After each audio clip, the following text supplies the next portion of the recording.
Sega decided, you know what? We're going to make a game. We're going to make a game that's going to cost $882 million. We're going to call it a super game. We're going to develop it for 5 years. And then they decided, you know what? Screw it. We're not doing that. And they basically quietly canceled that. I'm never somebody that celebrates when a game gets canceled. I always want every game to succeed. I want games are art, and even the games that I don't like are art. And I want games that I want people's work to come to fruition and be enjoyed by people who might enjoy them. At the same time, Sega was like, there's like, it's going to have NFTs in it and all this stuff. And it was just very shady seeming to me. And I'm a Sega fan. Like, I'm very excited for when we get Crazy Taxi and well, we already got Shinobi. We've got Golden Axe. What else was coming? Are they doing that Streets of Stranger Rage. Than Heaven game? The What about it? Yakuza. Are they doing that? Is it the Yakuza people doing Stranger Than Heaven? Because that looks really cool. Yeah, but that one didn't. That's not this super game. That's something else. Yeah. I thought you were just listing cool Sega properties. Oh, right. Yeah, I guess I was. So anyway, Sega has decided, you know what? We don't want to do this quadruple A nonsense. What do you guys think about that? Rich? Yeah, it's awesome. So like, I think the big thing here is it's not just Sega. Obviously, like we've talked about what happened to Marathon. We've talked about what happened to Concord. I think overall there is a trend of not really having enough room in the market for these GaaS games. And like these GaaS games were a lottery ticket, but that lottery, the odds have gotten worse and worse as the years have gone on. And yes, the payday is huge, but it's not huge enough when you're paying $884 million apparently to get in the game, to get a lottery ticket, right? And when's the last time somebody won that lottery? I got two names for you. Oh, Arc Raiders is a good one. That's a third. Okay, yeah. Marvel Rivals. Okay. Helldivers 2.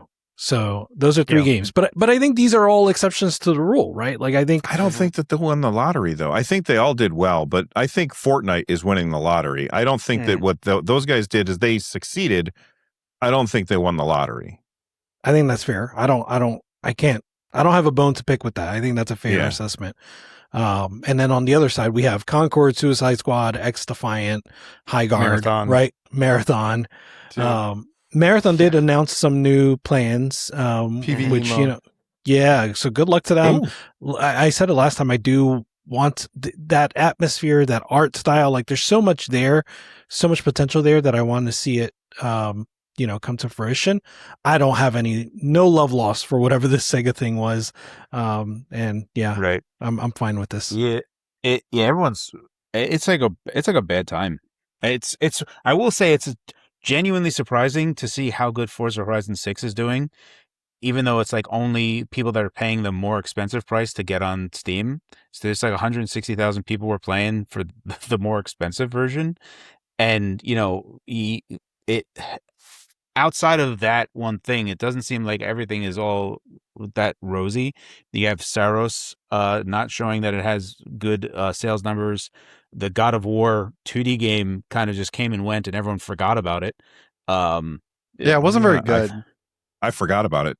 I did too. Yeah. I mean, like, these are like, oh, it's an exclusive game. And it's just completely out of everyone's head. The Horizon GaaS game that's coming out, I got an email again today where someone's like, hey, we're coming out with this, don't forget. And I was just like, delete. What are they doing?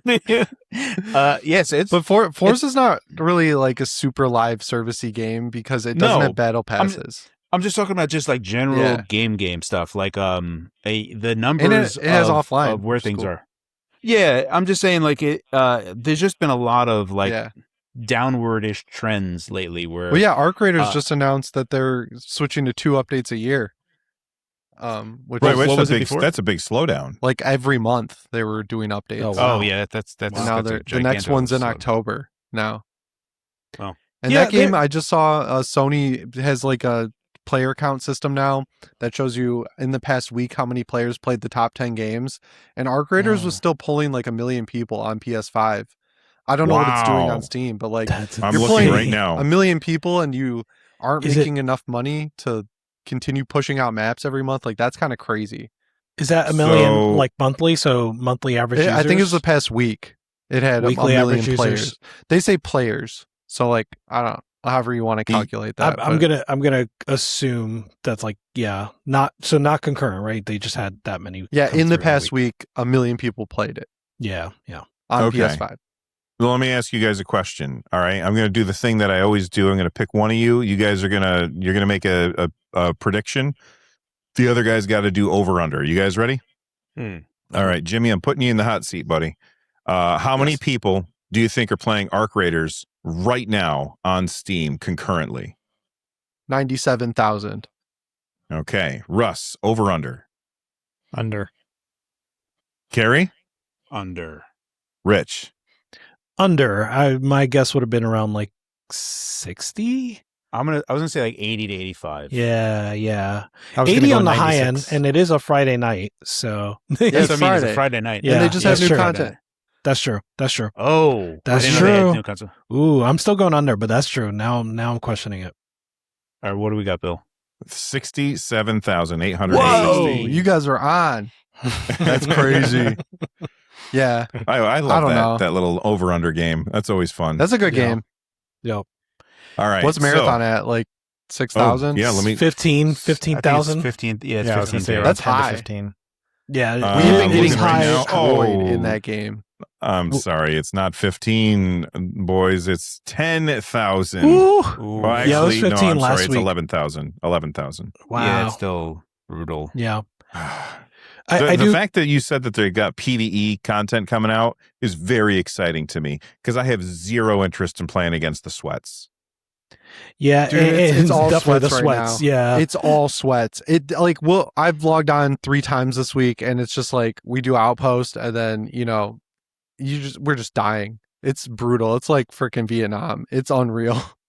The only thing that comes back to my mind is that the time when I would say that you have to whisper in their ear, "Thanks for the candy," after you kill them. It's like, so when you say the sweats, that's what I think of. I think of people just like, teabagging and stuff, but it's just like the next step of that. I'm glad no one uses prox chat in Arc Raiders or in Marathon because Oh, if with the amount I've been dying this week, if someone just said one thing, I would be banned. I know it. I'm positive. I like it in Arc Raiders because in Arc Raiders, it's like you're like, yo, you friendly? Yeah, I'm friendly. And then you guys are running around together. And next thing you know, you're helping each other out and you're asking each other for ammo. It's awesome because We are Arc in Raiders different is lobbies, my friend. We are in very different lobbies because of the aggression-based matchmaking. Like when I play, it is puppy dogs and rainbows all day long. I'm in the Walking Dead Nobody's servers. shooting each other. like, are you friendly? The guy will put your gun to my forehead. Like, go ahead. Like, I'm so friendly. Here's some ammo. Fill her up.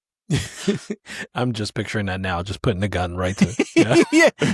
Look Do how it. friendly I am. I do All want to right, come back to it before we go- move on, Bill. I do want to come back to Yeah. what Carrie said about like it being a tough time right now. So like the God of War example, I obviously there's a lot of that, but also we have the success of Crimson Desert, Pragmata, RE9. Like there's Right. a lot of like single player games, and I feel like yes, things are bad, but odds are better when you right now, when you release a single player game that does something novel over a GaaS game that does, I mean, I'm not saying anything Oh, new, yes. right? But yeah. Yeah, absolutely. Yeah, I'm just saying that Sony seems to be catching it on the chin a whole bunch lately. Like they're having a bad time Yeah. this entire year. It hurts that their throughput has dropped so much.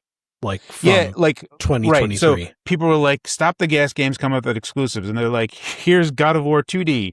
Actually, here's Saharos. Why is no one buying this?" And it's just it's pretty brutal to see because I'm actually interested in Saharos, but I'm just gonna wait for it to come on PC, come hell or high water.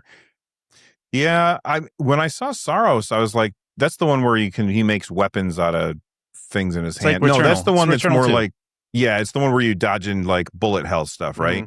Yeah. Yeah. Okay. So when I saw Saharos, I was like, this game looks cool as hell. And then it came out and I was like, oh, that game came out. I forgot about it. Like there's so many games to play right now. It's super easy to forget about those big ones. Saharos in particular, like I feel I struggle a bit with the price tag, right? And I don't like How much is doing that. It's $70. It is 70. Okay. Yeah, it feels to me like a solid 50, right? And Dude, it does feel like be a honest, $50 it feels like game. a 40.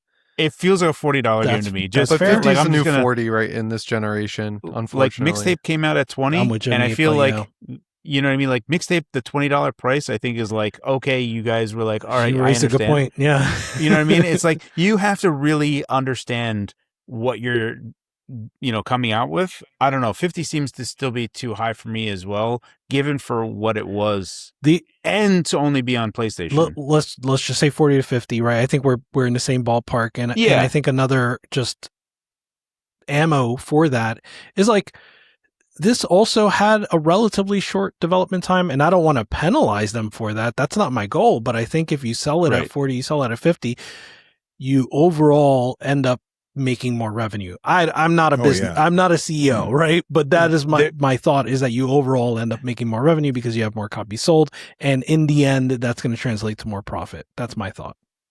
For a small tangent, this happened a long time ago with Penny Arcade. Penny Arcade made their set of games, and they made the first one, and then it was like episodic. Remember when like games were like going to be episodic? And great I games, had by the way. Yeah, but I had like I did not want to pay $20 for each episode. I was like, I'll pay $20 for the first episode, but like this is just more of whatever. Like this feels like just DLC. I'm not going to pay $20 for each installment. And I was like, is this a $20 problem on the Penny Arcade forums? And a lot of people were pushing back, like these are fans, and they're like, I'm just going to pay top dollar for it. And I was just trying to explain, like, I get where you're coming from, but at the same time, this game is like Returnal ++. Like you are for sure using a lot of the stuff that you already did in Returnal. So let's not pretend like you were starting from scratch and doing whatever. Like God of War Ragnarok is for sure a superset of the 2018 God of War. But that's a big tentpole title, and that game is huge. Like, okay, I get it. I don't know how big Returnal is, but there is some semblance of you guys are reusing stuff that you've done to some degree. Breath of the Wild, Tears of the Kingdom. Yes, Tears of the Kingdom is like 3 Breath of the Wilds when you think about the layers of them. But you also have that same kind of thought in your head. You're like, is this just like super DLC? And that's the part that I can't escape out of my head. It just feels like, okay, I bought the main game, and now I should just pay a smaller price to be able to play Spider-Man this. 2 is like that for me as well. Like I think for a lot of people, they touched it up, but it's the same New York City. And I mean, $70. Insomniac can only do so much, right? Like, they're like, how many times can we repaint Spider-Man? It's like, they're quick, like, we had make him Brooklyn. Wolverine. It's like, oh, I always felt the same way with the Grand Theft Auto games on PS2. I always felt like Vice City and San Andreas were just like 3, but in a new area, and I always thought that they were just continuations and not like full-on independent games, and I can see that there too. Yeah, that doesn't really bother me as much. Like when I play a game, I don't really care if they're reusing assets that they've used before, because all I'm there for is, am I having fun in the moment? Right. And not, I've seen that street before in Spider-Man as I swing by. Because guess what? All the streets basically look the same anyway because I'm not looking at that stuff. I'm looking at the enemies. I'm looking at the telegraphs. I'm reacting to whatever's happening on the screen, all of that stuff. And so that never really bothered me, but I can see the argument that you're making. Yeah, I'll take it a step further. I also don't care. I not only not care, I would advocate for it. I think Majora's Mask is so much better for being just a remix in terms of assets, right? But I think what I was trying to say specifically is that I'm an advocate for that, for reusing assets, for reusing, pipelines, specifically so that you can make games and in a quicker cycle, and therefore more cheaply, right? And so like I also want them to pass on that savings to the consumer. And so I don't think personally that at least for me, when I see Saharos, I just don't see it as a $70 game. And I suspect a lot of people are feeling the same way. Dude, that's so smart. I can't believe I've never thought of that. But like either Returnal or that should have been cheaper to like usher people into that style of game. And then that like if Returnal was 40 or $50, then you can charge 70 for Saharos, right? Like you bring in a big pool of people, get them hooked on it, then you charge 70. But like, yeah, I agree. It just doesn't feel like a full price type of experience. I for sure bought Tears of the Kingdom. I bought the special edition, but that's because I'm a Super Zelda fan and I was going to do it. I'm in total agreement, but there is for sure there's a part in the back of my head where I do weigh that, and it really depends. Like for me, God of War Ragnarok, I'm like, oh yeah, of course that's a full price game. But Saros, like in my head, I'm like, is that really? Like there's like, you guys made this game in 3 years when it takes everyone else 7. And no problem, but we also have to factor in that people are going to like $70 games are for big tentpole releases. And they are. You know what I mean? Like I just feel like there's like a give and take to this relationship where you kind of have to kind of feel that out. When you're going through the, okay, we are reusing a bunch of stuff and we need to, give people new content, but at the same time really start to feel put some feelers out for what people think something of the price of it should be. I think, Carrie, you are cursed with this vision that I think a lot of other people don't have. And the analogy that I'm going to give you is the Matrix. So like, you're like Neo. You can see the Matrix. You can see when all of these things are happening. And I'm like Pantoliano, whatever his first name is. I can't, Joe Pantoliano. And I'm like, I just want to taste the steak. I don't care. I follow what you're saying. Yeah. It's I mean, I still feel like even if people can't put it to words or they can't actually quite express themselves in a manner, they can still texturally feel it somewhere in their gut, somewhere that something doesn't fully check out with what they're looking at, right? Like I think that's still present, and for me, I think Saros is in that realm of, maybe it's marketing that they just did nothing for it. Maybe that's what's hurting it.